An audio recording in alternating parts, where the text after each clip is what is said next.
Olá!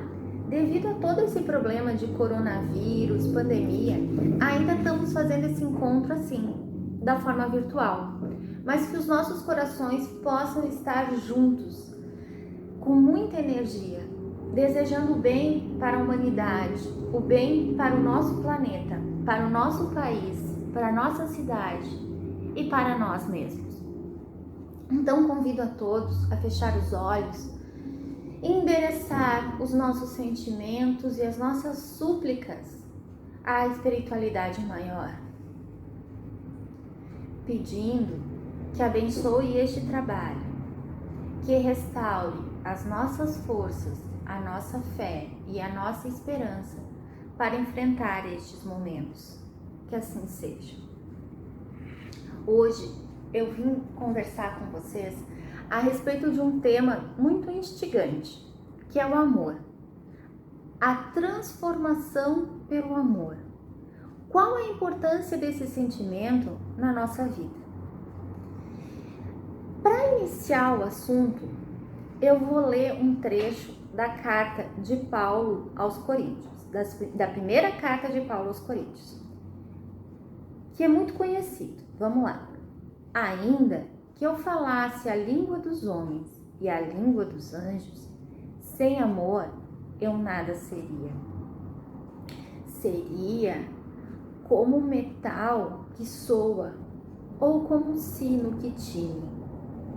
E ainda que eu tivesse o dom da profecia e conhecesse todos os mistérios e toda a ciência, ainda que eu tivesse toda a fé capaz de transportar os montes e não tivesse amor, eu nada seria. E ainda que eu distribuísse toda a minha riqueza para o sustento dos pobres, ou entregasse o meu corpo para ser queimado, e não tivesse amor, eu nada me aproveitaria. O amor é paciente, é bom, não é invejoso, não trata com leviandade, não se porta inconvenientemente, não procura os seus interesses, não se irrita, não se ressente do mal, não se alegra com a injustiça, mas se alegra com a verdade. Tudo sofre, tudo crê, tudo espera, tudo suporta. Havendo profecias, desaparecerão. Havendo ciência, passará, mas o amor jamais acaba. Porque em parte conhecemos e em parte falamos. Quando eu era menino, falava como menino. Quando cheguei a ser homem, desisti das coisas de menino. Porque agora vemos como num espelho, obscuramente, e então veremos face a face. Agora eu conheço em parte, mas então conhecerei como sou conhecido. Agora, pois, permanecem a fé, a esperança e o amor. Mas entre os três, o maior é o amor. Mas como Paulo podia falar com tanta certeza de que o amor era o dom maior, acima até da fé e da esperança? Como ele, Paulo, podia saber tanto acerca do amor? Como ele pode ter essa certeza de nos passar que o amor é o dom, é a capacidade mais importante que Deus conferiu a nós, humanidade? Então vamos relembrar um pouquinho da história de Paulo. De Paulo não, na verdade, a história de Saulo. Saulo de Tarso. Jovem, com energia, fiel às leis de Moisés, portador de disciplina e inteligência invejável. Todos podiam prever uma carreira brilhante no Sinédrio. Se fosse hoje, nós iríamos dizer que Saulo tinha milhares de seguidores no Insta, no Face e no Twitter. De família nobre, ele gozava de prestígio até junto aos romanos. Saulo tinha Abigail, que era seu sonho de companheiro.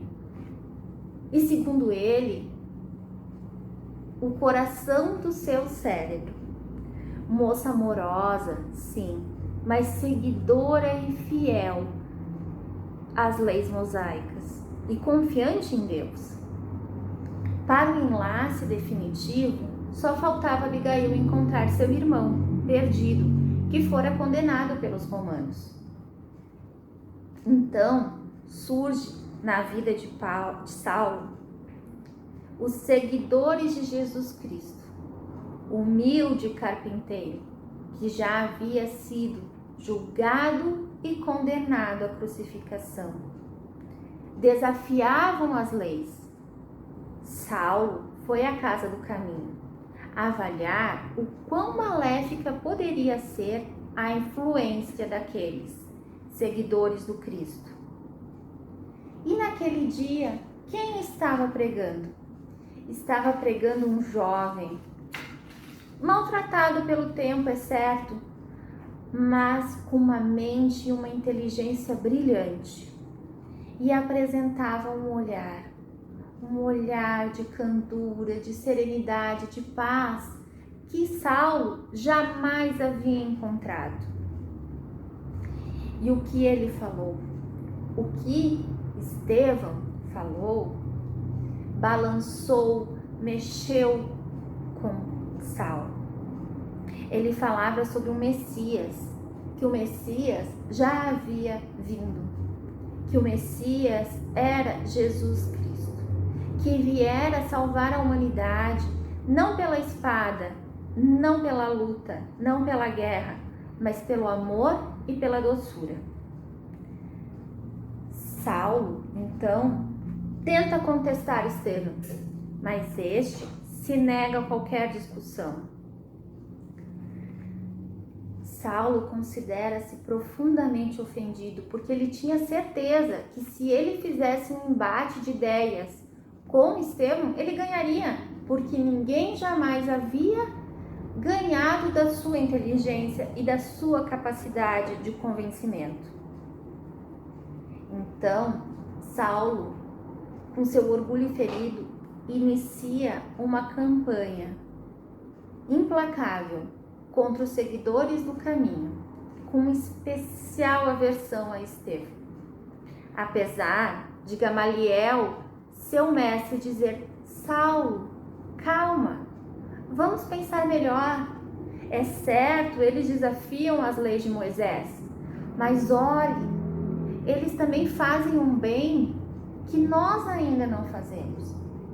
Eles acolhem aqueles desgraçados e perdidos. Mas Saulo não lhe deu ouvidos. Denuncia, julga, condena ao apedrejamento Estevão. E no dia da cerimônia, faz questão da presença da sua amada Abigail, para que ela pudesse ser apresentada aos mais renomados do Sinédrio. Qual não foi a sua surpresa no momento do apedrejamento, quando Abigail reconhece seu irmão Gesiel naquele morto-vivo que era Estevão.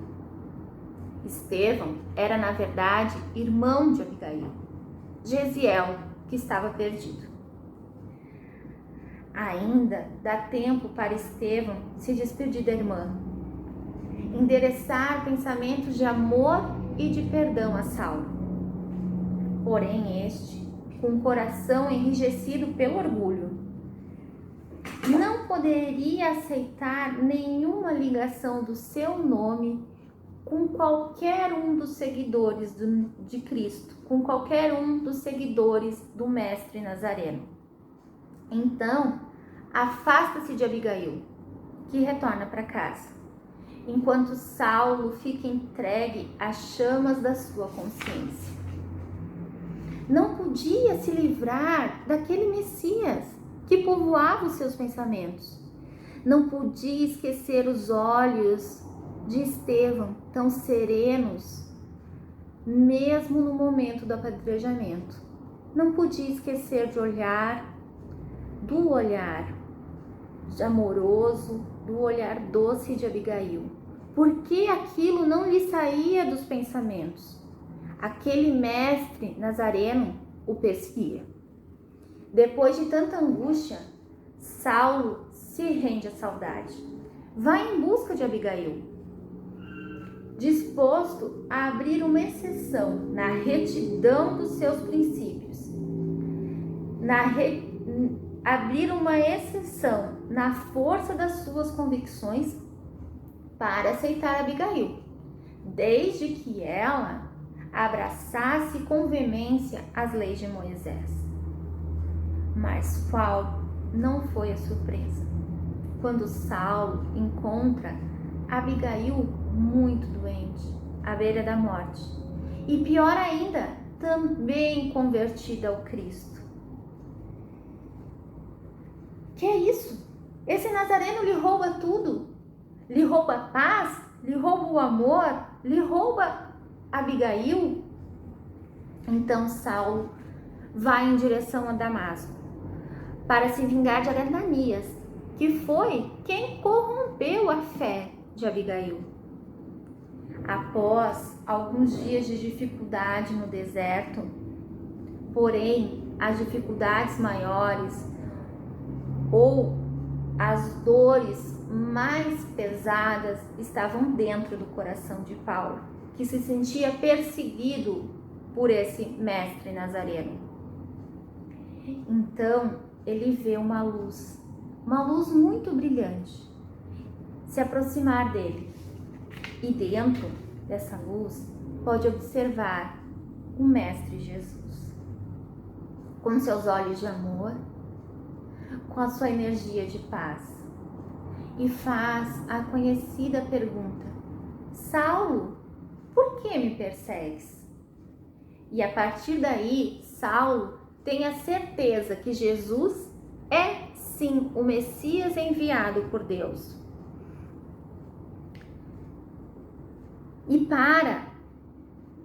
E passa pelos seus pensamentos todos os erros que cometeu, todas as perseguições que fez contra os seguidores do Cristo e a perda de Abigail. Mas mesmo assim, Saulo se coloca à disposição do Cristo e pergunta: Senhor, o que queres que eu faça? Saulo agora está cego e é levado para Damasco, onde é abandonado pelos seus companheiros. E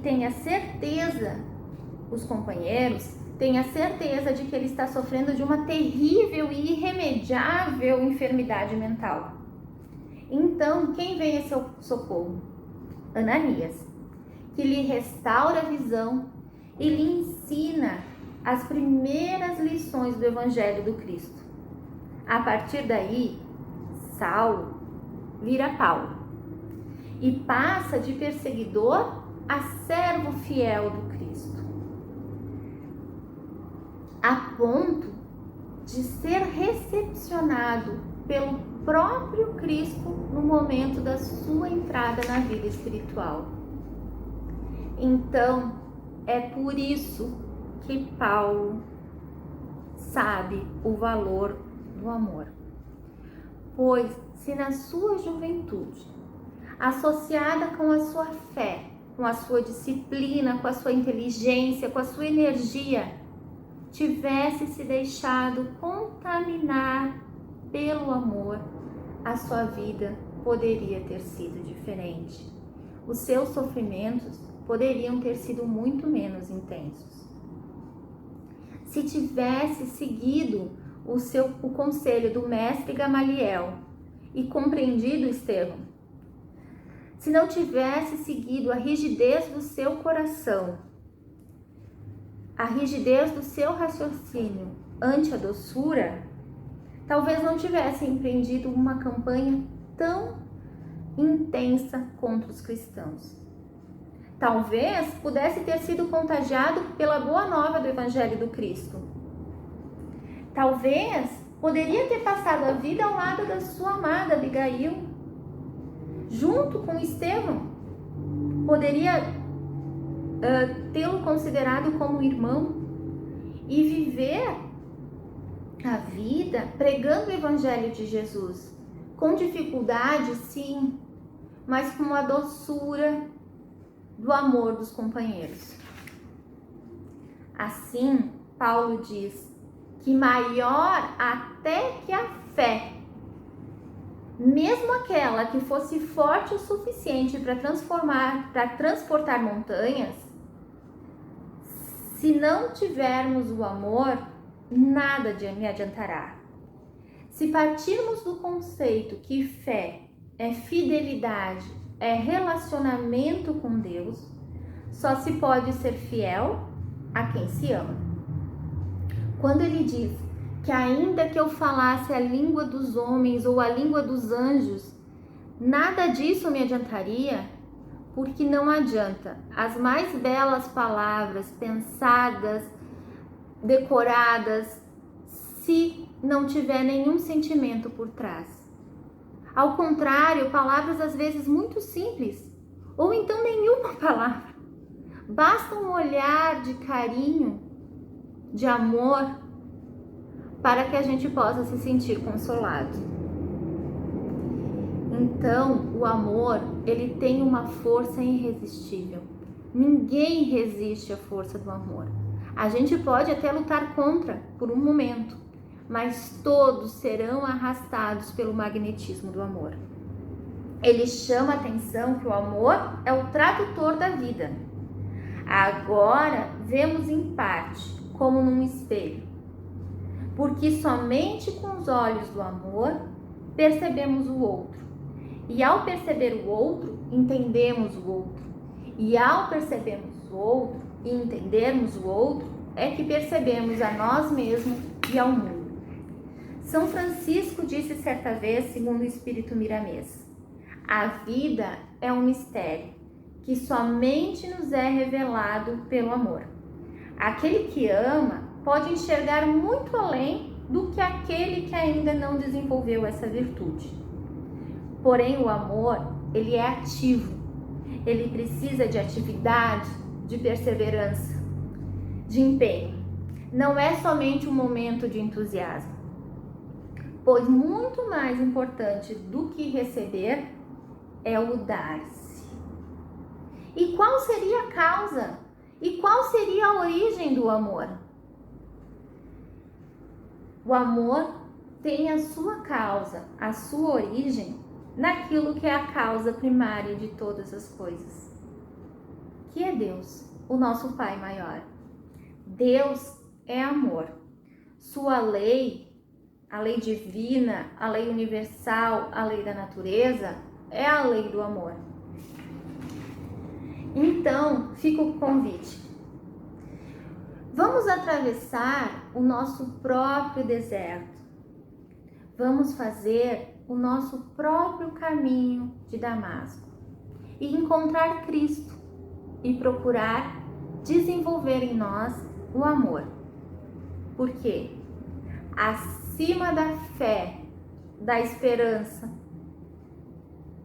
o amor é o maior dom que Deus conferiu à humanidade. Então, meus amigos, era isso que eu tinha para trazer. Tomara que possa ter sido um consolo, ou uma energia, ou uma força para cada um de vocês. Porque vivemos sim momentos difíceis, mas é importante saber que também quem disse essa frase foi São Francisco, enquanto os homens fazem planos com as trevas, Deus coordena tudo com as luzes. Obrigado, agradeço a atenção de todos e que possamos levar no nosso coração fé, sim, esperança, sim, força, sim, mas principalmente muito amor. Que assim seja.